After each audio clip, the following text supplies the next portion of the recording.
So we have to learn that all of it is our experience. We have those moments of joy and utter happiness, and we also have those moments of doubt and disappointment and fear, and that's just kind of a part of being human. Hello, everyone, and welcome to the Being Inspired radio show. My name is Amanda Johnson, your host, and I am back with another phenomenal guest. I can say that with complete confidence because while I do not yet know her all that well in this physical form and in this physical realm, I feel though as though she has swirled into my life and has been brought into my life like so many other bright lights on this path, because there is something I am here to learn from her, that there is something that she is here to share with you. And of course, because she is on her path, shining her light, doing the work, being an inspiration for others. And I believe that those of us who are doing that, which in some way or another is each and every one of us, that we are phenomenal human beings. So here is another phenomenal guest on my show. I know that we will have a conversation that will lift you up, inspire you, remind you of something that you need to be reminded of today. And that is what I love so much about this show, is that it is what comes up in the present moment for me, for my guest, and that you need to hear in this present moment, whenever that happens to be that you are listening to this show. So today I have Sandy McClenahan as my guest. She is a professional coach and speaker who works with women to empower their authentic voice and confidently communicate that voice in the world. After years of hiding herself behind depression and people pleasing, it was her journey with a coach that changed her life forever. The transformative power of being coached helped Sandy realize her passion in life, empowering women to confidently be themselves in a world often trying to determine what that should look like. Sandy's clients learn to fearlessly look at what is holding them back, who they want to become, and how to confidently create the life of their dreams. And I got full body chills as I read the end of that, because there is such power and beauty and love being expressed in those words. So, Sandy, with that, welcome to the show.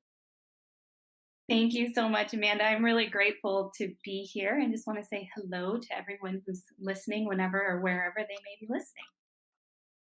Isn't that fun to realize that here this is, we are sharing space and time, though very far apart from one another, and now we get to share space and time with all of these people listening, wherever they may be, whenever they may be, and talk about, like, let's look at the whole metaphysical, quantum physics, time space, all the things. It's all happening right now, right? Multiple levels or layers of possibility and reality simultaneously occurring. But that is not what we're here to talk about today, is it? What we are here to talk about, because this is certainly very up for you in the work you do, and very present for you in terms of the gifts you are here to share, what you have been here to learn and therefore teach and share with others, is the idea that human happens. Be humanness happens. And I just love that title or that concept so much, because I think so often on this path, especially any of us who are drawn to the spiritual path, and I'm even in saying that, I am creating a duality to say there's a spiritual path and then there's the non-spiritual. Let's be honest, it's all spiritual. But at some point, before we come to that recognition that everything is sacred, there is this duality or this division that happens, I believe it did on my path, where we say, well, there's this being human thing over here, and then there's this being divine and being spiritual thing over here. And we need to, for me, this was my experience, I need to resist, put down, reject, hide, repress this human thing over here, because I want to be this divine spiritual thing. And I love that what you are, in my opinion, doing is inviting us to, let's bring them back together. Or at the very least, let's look at the human part of it and give it a hug and say, guess what? You're here. You're a part of this. You're here for the ride. And let's bring it all together. Let's integrate it together. So for those listening, that is what we are going to explore one way or another today, is this concept that yes, we are human, and we are figuring this out as we go. And so when Sandy sent this to me, these words and these ideas to me, as I do, found a quote from an inspiring book that has served me on my journey and has possibly served many of you on your journey. And I found this quote from The Untethered Soul by Michael A. Singer. And a very quick blurb about that. That book, along with The Power of Now, I read approximately 5 years ago now, I would say, and they served as pivotal on my journey. Now, I believe that books come to us at the right time, and certain books or messages become that pivotal point for us because of where we're at on our path. And for me, The Untethered Soul was definitely one of them. So I have this quote that I'd like to read, or this passage. And as you listen, I'd like you to be present to what these words have to say to you today. And Sandy, I'll ask you to do the same. What do these words bring up for you? What do they call forth inside of you to remember or to think about, or how do they relate to your own experience on this path? So the quote is: wise beings do not want to remain a slave to the fear of pain. They permit the world to be what it is instead of being afraid of it. They wholeheartedly participate in life, but not for the purpose of using life to avoid themselves. At any moment, you can feel frustration, anger, fear, jealousy, insecurity, or embarrassment. If you watch, you will see that the heart is trying to push it all away. If you want to be free, you have to learn to stop fighting these human feelings. Now, there's a lot in there, but what really stands out to me, and then I'll be curious, Sandy, what stands out to you, is at any moment we can feel all of these things. And we notice that we try to push it away, but if we want to be free, we have to learn to stop fighting these human feelings. So, Sandy, what does that bring up for you, or remind you of, or evoke in you? Oh man, I love that quote. It really kind of takes me back to where this whole concept of human happens comes from. And part of that is that I really believe we as teachers, we tend to teach the things that we need the most. And this quote really talks about a lot of those pieces that I've worked on and needed to work on at so many aspects in my life. And it's especially that concept of um, the embracing all of it, because I think the more we try to push it away or say, oh, I shouldn't feel that way, or, I shouldn't be frustrated. I shouldn't, or, try to pretend we're not afraid, or whatever those feelings are that come up, the more they tend to have power over us because we're trying to push them away, the more they tend to push back. And, someone told me not too long ago that I needed to try to, or I needed to not try, I needed to go through what I was feeling rather than go around or try to go above or under or avoid or whatever it may be. And that's really where we're able to kind of take back our power, when we can acknowledge, I really am feeling disappointed about this situation, or, I'm really frustrated right now. That's what allows us to say, okay, this is what's happening. And now I can choose what I'm going to do next, rather than give it all of our power and, kind of lose ourselves in whatever that situation, that emotion, that thing is. So I just really love that quote. That was fantastic. Thank you. Thank you. And I love the sneak peek into where this concept of human happens comes from for you. This here I am avoiding, repressing, uh, trying to go around it. The words came up, the spiritual bypass. Many of us have probably heard that before, right? Where, and I'm curious if this is true for you, because what's coming up for me as I heard you say all of that, and even when I read that quote, is from my own experience, well, I'm too good to feel those things anymore, or I've done so much work by this point, I certainly shouldn't feel, and again using that word should or shouldn't, I shouldn't feel angry, sad, disappointed. And I looked at that a lot this year myself. So Yeah, what can you go a little more into that? Like, what did that journey look like, or how has that been unfolding for you to come to this place of recognition that there's this desire or this this way of showing up on this path that says no, no, no, I should either be over that by now, or I shouldn't feel those things. Can you tell me more about that? Yeah, it's funny when I before human happens came to be human happened. The idea or the phrase running through my head was, "You've got to be shoulding me."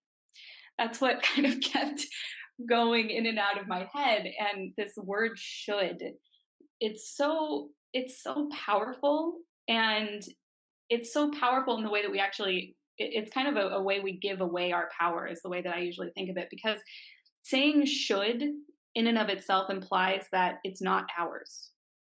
There's should is the only reason I'm saying should is because someone else thinks I should. If we're shoulding for ourselves, I don't know if that makes any sense whatsoever, but shoulding, it's someone else's, or rather our belief of someone else's idea of what we need to do, which is kind of a really weird, convoluted philosophy that runs through a lot of our heads when it comes to the word should. And I was drowning in it ultimately. I realized after somebody actually asked me to write down all of the shoulds I was living my life by. And I sat down, I really took this exercise very seriously. And I came up with 40, 48, or 49 different shoulds that my life was kind of running by. And the worst part of that is some of them I couldn't have at the same time. Like, I should do one thing and I should do another. Like, let's see if I can come up with an example. I should want to have children, and I should also be an independent woman who can make a decision about whether or not I want to have children. And so these shoulds were ruling my life, and I didn't know how to let go of them because they were so ingrained in my head.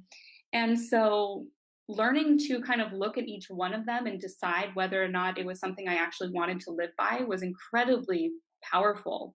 And years later, looking at the list, it's almost like, oh wow, none of this even resonates with me anymore, when it used to have such a large hook, had an emotional hook in pretty much every single one of them. So uh, I hope that answered your question in a very long-winded way, but should is one of those words that I would just love to remove from the English language.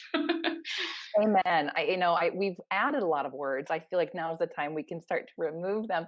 I'm smiling over here because I did my own removal of that word from my vocabulary a few years ago for many of the same reasons, though I never did that exercise. And that sounds so empowering. And boy, anyone listening, if you haven't taken a look at your shoulds, I would be so fascinated as to what that could reveal to you.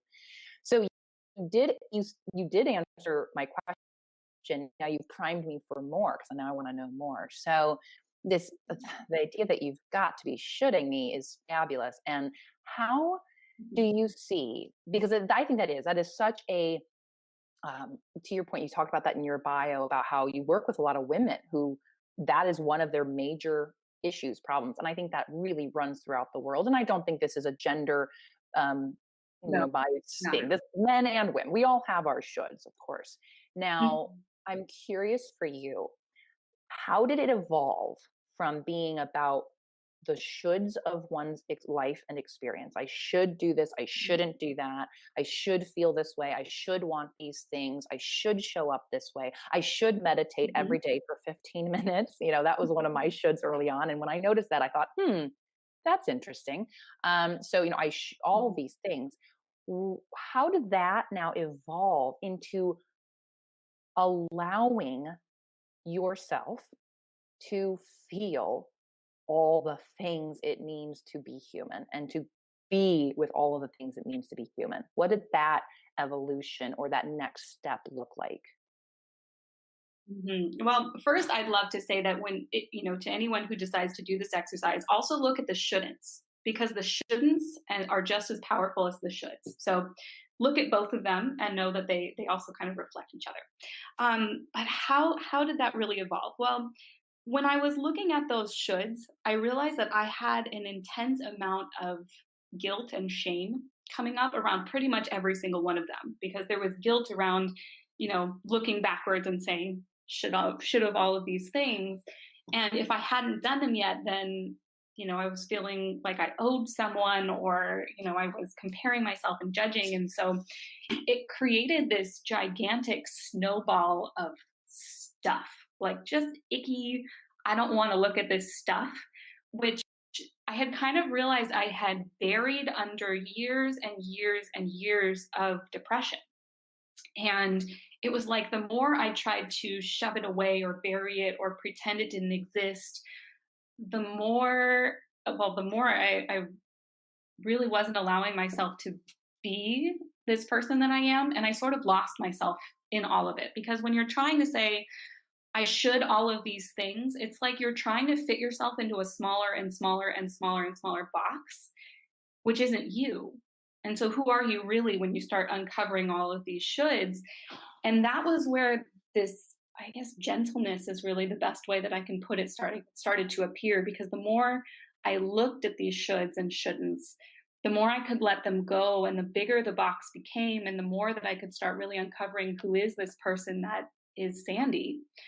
And life really began to unfold. And in part of that process, I was able to get off of medication, which I had been on for a very long time. And then it was like the process started all over again, because, there really isn't a figuring it out point where we're like, oh my gosh, and now I know who I am, because we're constantly evolving, right? But when I started really coming out of this period of depression that I had been under, it was like suddenly I had to figure out, I use that term in quotes, but who I am or who I want to be. And so it kind of started becoming this, the journey really started then, I'd like to say. And so, Mm. yeah, really this being able to look at all of these aspects as opposed to hiding them, it was both really, really uncomfortable, so uncomfortable, and just really powerful at the same time. I so love that. I had so many chills as you were talking because what that shows me, and hopefully even those listening are feeling into this, is, I mean, so many things. One is that we are on this eternal evolutionary journey. There is no arriving. There is no, here it is. Here I am. Figured it out. You're also highlighting that need that we do have, this kind of incessant need to quote unquote figure it out, which Mhm. can very much serve us when we can step back a bit, right? Michael A. Singer's book is all about being the observer. And so if we can step back and go, oh, look, I'm trying to figure it out again. How cute. There's a little less of that, tension and depression that can happen. And I just love that you're highlighting how when we are unwilling to look at these parts of our humanity, these traits within us, these emotions, these feelings, of course, what can happen. And so here you are, you're coming out, you're opening up, you're willing to do that because you've noticed the what has occurred after years and years and years of the shoulding and the repression and all these things. Now you, like you said, it's like now I get to start all over, right? And I do believe our journey is the upward spiral, and we keep coming back, and we get to go again, and we go up again and up again. It's not that we ever stop, so we continuously get to start over. And so here you are, you're more willing, you are off your medication, and now you get to feel all of the uncomfortable parts of what this experience is like when we don't shove it away. Equally, I imagine, you get to experience all of the bliss and joy that this experience brings because we aren't shoving it away either, right? Can you talk about that for a Yeah. minute only because that's where I'm at? Like, let's go there. I had another question, maybe I'll come back to it, but let's look at that, right? Because sometimes we focus only on, well, I don't want to feel the anger and the resentment and the frustration and the but let's talk about it's both, right? So what does that mean to you, or how has that looked for you? It really takes me back, and I can't remember when she said this, but I love Brene Brown, and she talks about this idea that we can't selectively numb. Like, we can't selectively numb the icky stuff and then think that we're going to still experience the highs and the joys and the beauty that is life. And so we have to kind of learn that all of it is our experience. We have those moments of joy and utter happiness, and we also have those moments of doubt and disappointment and fear, and that's just kind of a part of being human. All of those things are part of our experience, and I just really love that idea of we're always spiraling up, because to me what that says is that we kind of come back around to these points that it's like, wow, that looks really familiar, and I'm handling it a little differently, but it still looks really familiar.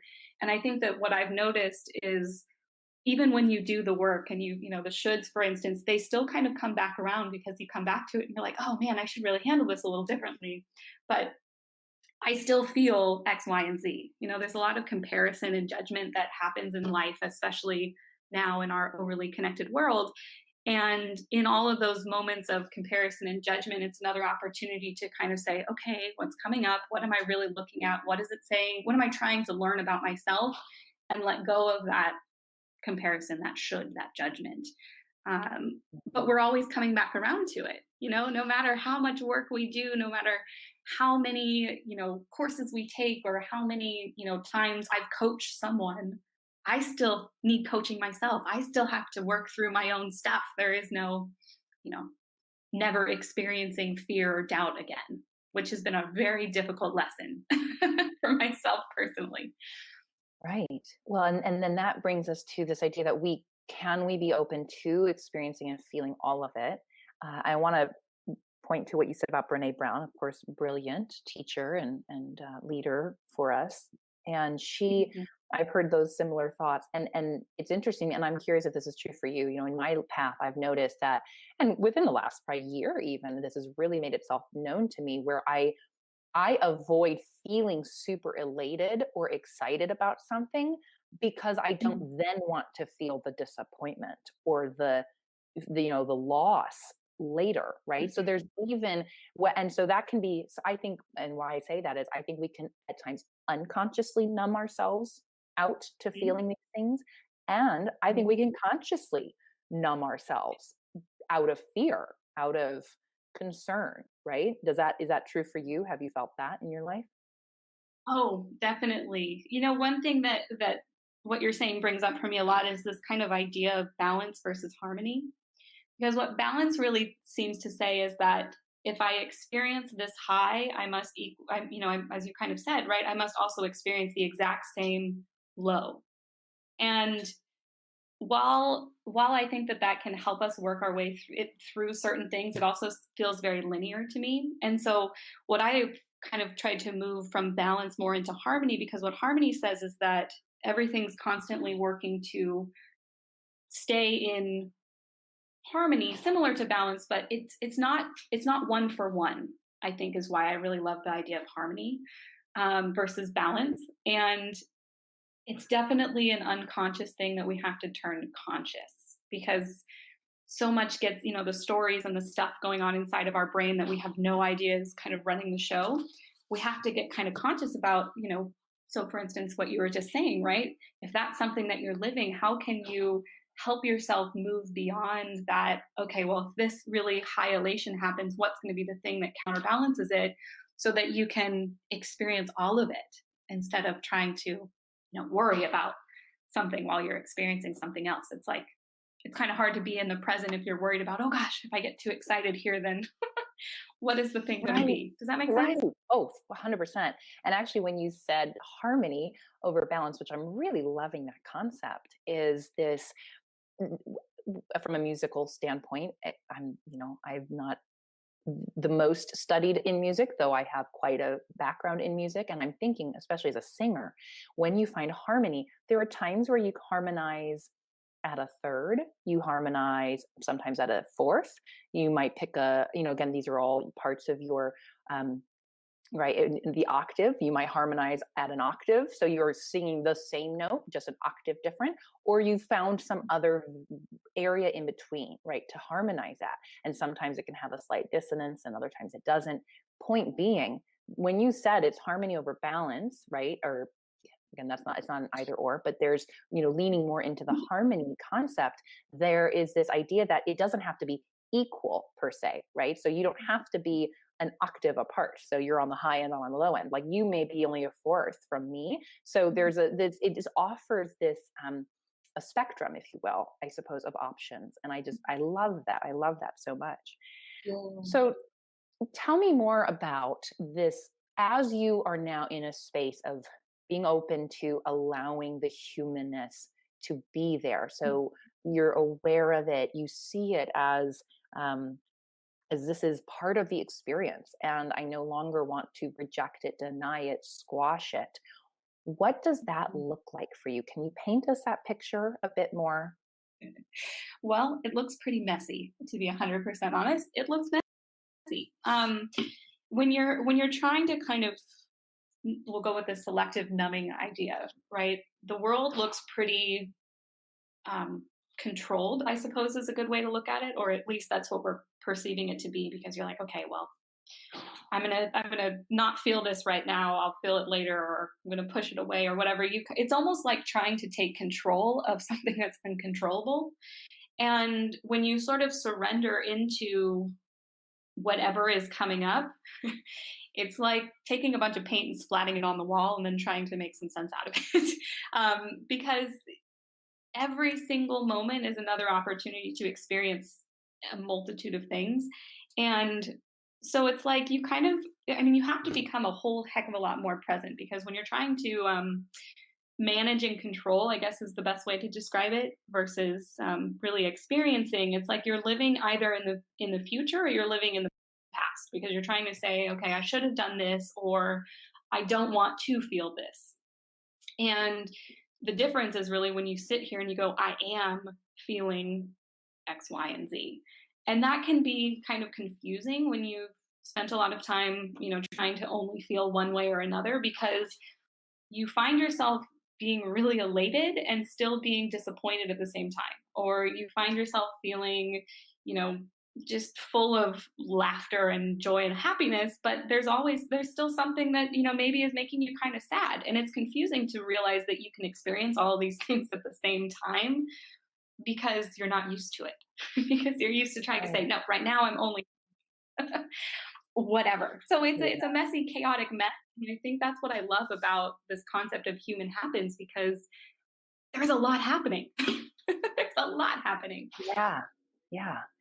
Okay, as I have this beautiful little inner skeptic that likes to show up from time to time, mainly not because I don't believe what you're saying to be true, but what happens is I hear the yeah buts, either from my own Yep. past experience or from any one of the people out there listening right now. I'm like, yeah, but right. And often it comes in the voice of my mother. Thank you, mother. I love you dearly. And she's often the voice I hear.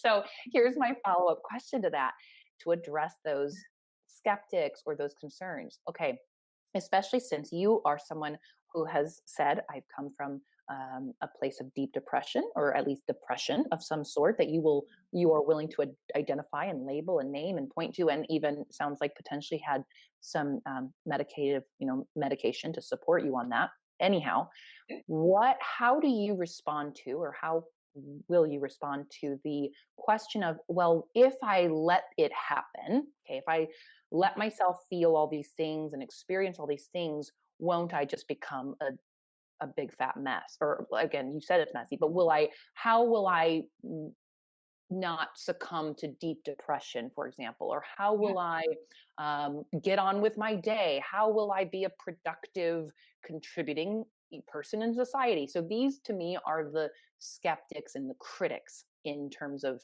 how one might hear what you're saying. How do you respond to those?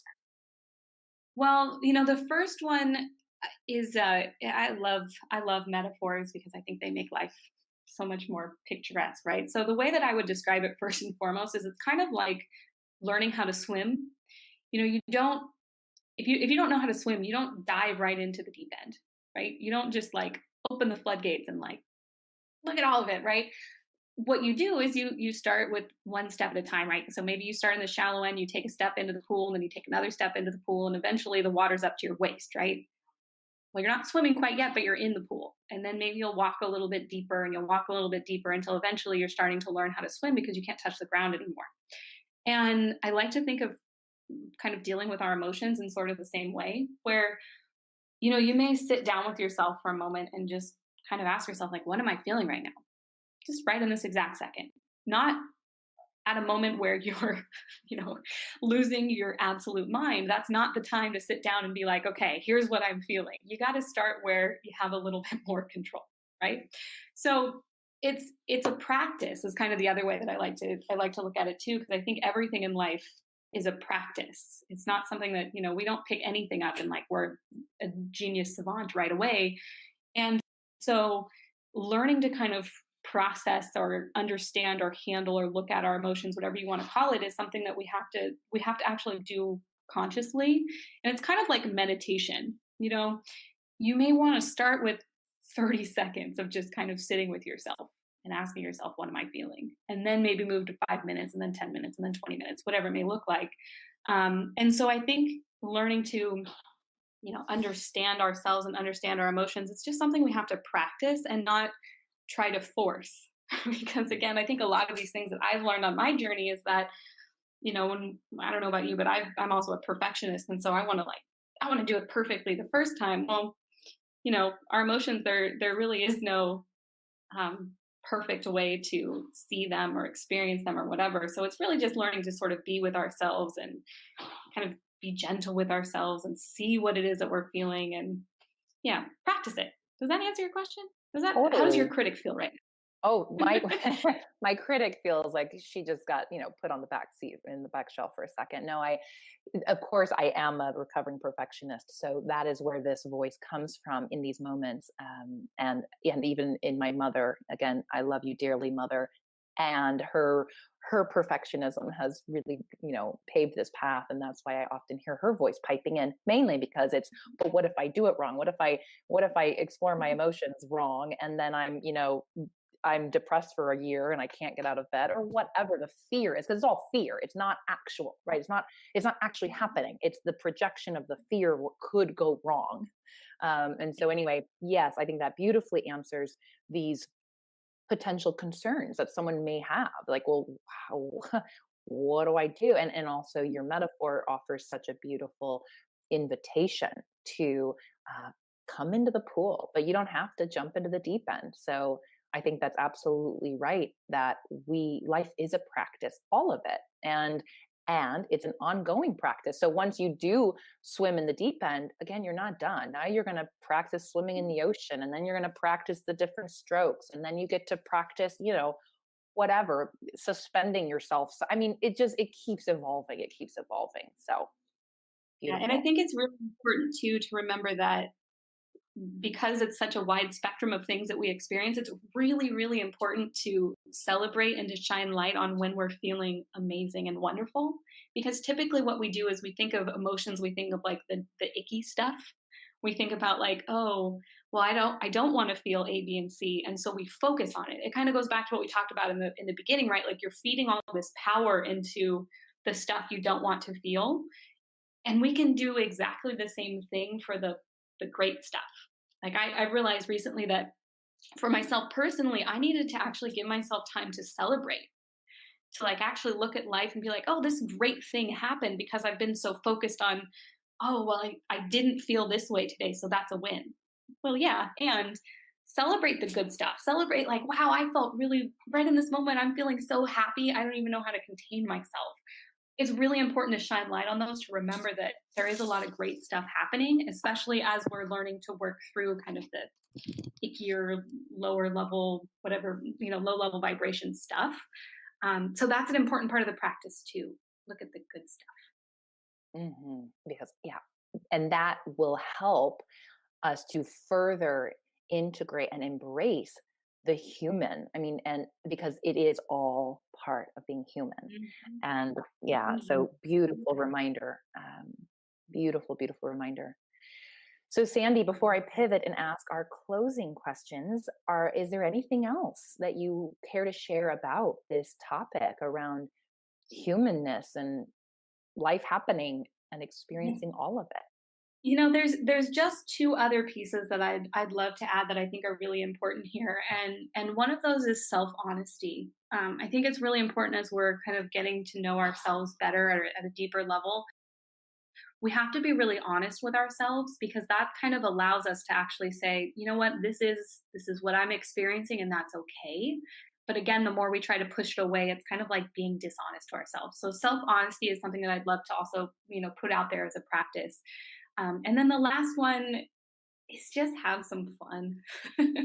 you know, it's easy in life to kind of focus and to put our head down and be like, okay, I'm going to work on this thing right now. And we have to have some fun with everything that we do too, because and I think even with our emotions, like sometimes you can laugh at like I've had to laugh at how frustrated I get over the littlest things in life sometimes, but that fun, that lightness to just being ourselves, being human, it helps us keep moving forward. Because I know that for myself personally, I can get down on myself, right? And that fun and that lightness is something that has really helped me on my path. So laugh a little, laugh at yourself. Don't feel like your emotions are something to be feared or pushed away or whatever. You can laugh at them too. Yeah, you don't have to take them so seriously all the time, even when they feel serious. And to go back to your beautiful metaphor, it's like splash around in the pool from time to time. Realize that you can wear an extravagant swimsuit, or like go get like a dinosaur raft and hang out on it for a minute. Like it's okay. So yeah, Yeah. enjoy it, and bringing more and more levity to this path is has been a practice of mine as well. So, my closing questions give us an opportunity to learn a little bit more about what inspires you or has inspired you on your path. So, the first question is, who has been a source of inspiration for you and why?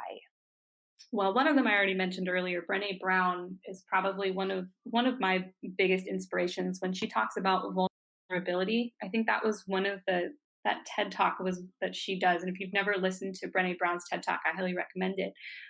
That was one of those things that I heard that sort of started waking me up a little bit and just started helping me open my eyes, because I think vulnerability is such a powerful part of this experience that we have being human, um, that I've just loved all of her work. I've read, pretty much everything she's ever put out, and I think she has a new book or something that I need to read. But um, she's just inspired me in her opening up. She likes to talk about or laugh a little bit about how she's a researcher. That's where she started. She's a researcher, and yet look at what her research has kind of grown into. And so I think she just does an amazing job of really just showing up as who she is unapologetically. And that inspires me so much. Beautiful answer. Yes, she does model that so, so well. So, aren't we Mhm. lucky to have individuals in our world who do that? And knowing that we can all inspire others on a smaller scale in those same ways. So I think it's just so powerful to be given those large examples, those people who have the stage and the reach and the magnitude of connection that they can offer this to us, and then we can take that and we can bring it down into everything else we do. So I love that. Second question is, what place or activity most inspires you right now? Right now, I'm really focusing on kind of, I guess I should say, finding myself a new hobby, because I realized that I've kind of put aside, especially in that trying to have a little bit more fun in my own life, that creative aspect of myself. And I realized that I really love creating on a multitude of different levels. So right now, I'm kind of playing around in how do I create? And the biggest one that I have right now is just kind of sitting and writing. But I'm looking forward to 2019 being a year where I kind of explore a bunch of different creative hobbies and outlets. So I'm looking forward to taking like a pottery class. I think is probably the biggest one I'm looking forward to, because I've talked about it forever. And so finally doing that, and getting my hands dirty and just playing. I'm really looking forward to that right now. Mm, I love it. I love it. And I like that the something I want to highlight here is that the intention of doing this activity is inspiring you. So there might be times in our lives where we aren't yet doing or aren't currently doing what inspires us. And that doesn't mean we can't feel inspiration, because we can still be inspired by the intention or the desire or the dream or the, whatever's pulling us into it. And I think that's really powerful. So thank you for that. My third question is, what book has inspired you the most or a lot on your journey, either spiritually, personally, professionally? I love to read, but the one that I'll point to the most is probably Thrive by Ariana Huffington. She's another one of my heroes. I just love everything that she does. And Thrive was one of those books that really opened my eyes to the way that someone says it is doesn't mean that that's how it is. And the way that she's redefining success really just opened my eyes. We can really redefine so many different things in our own world because our definition is always going to be the one that's most powerful. So if someone says success means A, B, and C, and I do A, B, and C, and I don't feel successful, it's because it's not my definition of success. And so one of the things that I love, love, love working with women on is defining what does that look like for you, and not just success, but love and joy and happiness and all of these different words that are out there that someone says, here's the definition. Thrive really opened my eyes to what does it mean to me?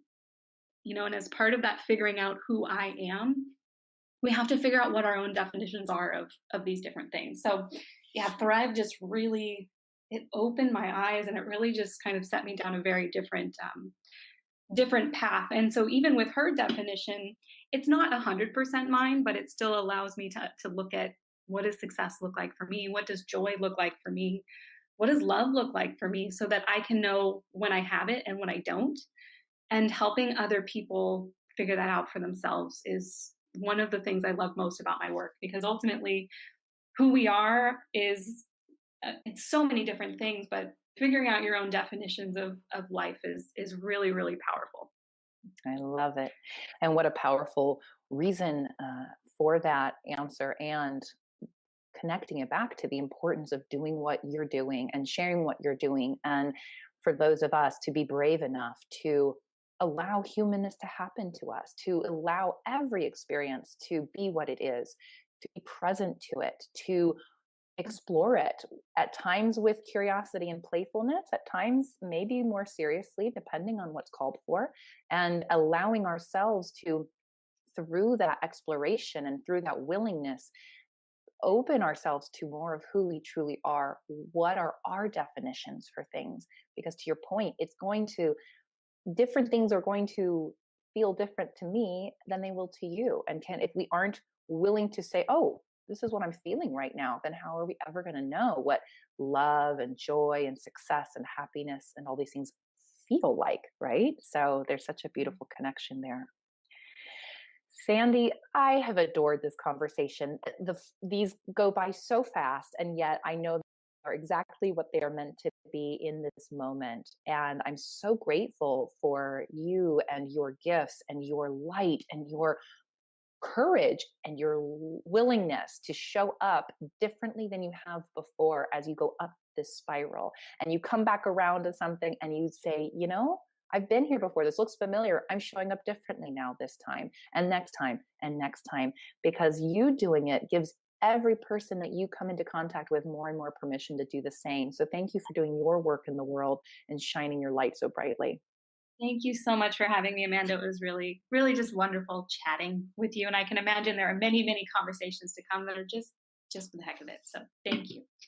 Oh, absolutely. And then for those listening, thank you for tuning in and taking this time for yourself to be inspired and to be reminded of the things that you already know to be true, and yet maybe they've slipped from your the forefront of your consciousness, or they've been set aside, or maybe this conversation ignited something within you, whether that's to pick up a new hobby, or explore your shoulds, or be more open to the experience that you are having right in this moment and celebrating it, whatever it may be. And if you'd like to connect with Sandy more and find her, and reach out, see what she's up to, you can find her online at becausehumanhappens.com. And until next time, I wish you all many, many blessings.